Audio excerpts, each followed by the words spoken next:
বন্ধুরা আজকে এই যে মাছের মাথা দিয়ে পুঁই শাক রান্না হবে। পুঁই শাক সব কেটে ধুয়ে নিয়েছি, এই সবজি কেটে নিয়েছি, আলু বেগুন কুমড়ো সব কেটে নিয়েছি। আর এই মাছের মাথাটা, এই মাছের মাথাগুলো ভেজে নিচ্ছি। মাছের মাথাগুলো একটু কড়া করে ভাজা হোক, ওগুলো নামিয়ে তারপরে ফোড়নে দেবো।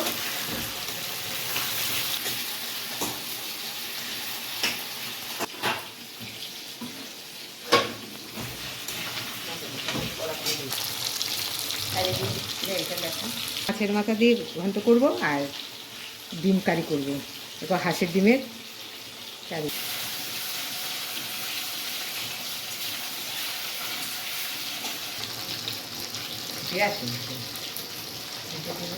ফোড়নগুলো দিয়ে দেবো, ছোটো ছোটো করে ছাড়িয়ে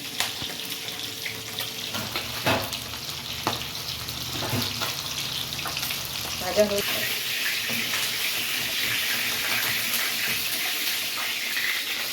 এই যে একদম দেখো কড়া করে ভাজা হয়ে গেছে। পাঁচফোড়ন, শুকনো লঙ্কা, তেজপাতা। শুকনো লঙ্কাটা একটু আগে দিই, প্রথমে শুকনো লঙ্কাটা দিতে হবে, তেজপাতা পাঁচ, কাঁচা লঙ্কাটা পরে দেবো, এখন দেবো না। কাঁচা লঙ্কাটা সবজির মতো দিয়ে দেবো।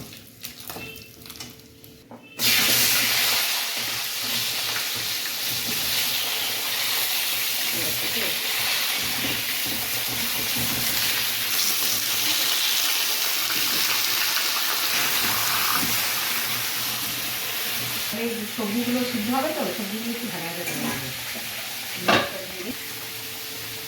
অল্প করে একটু নুন দিয়ে দিলাম।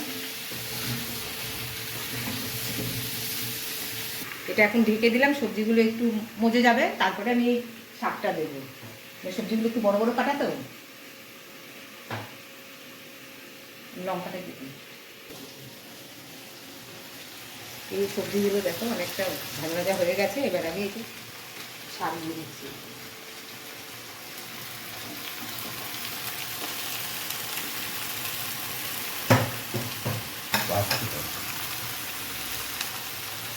তখন অল্প করে নুন দিয়েছিলাম, এখন আবার অল্প করে নুন দিয়ে দিলাম।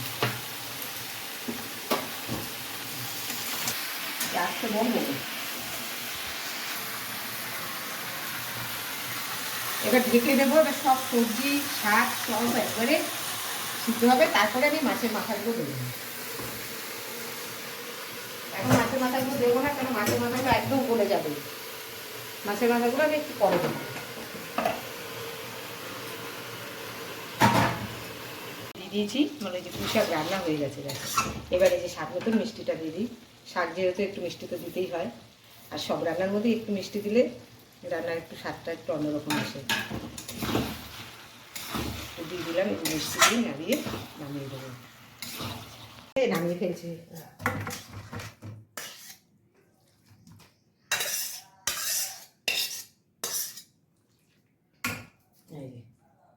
হয়েছে, গন্ধটা কি সুন্দর বেরিয়েছে।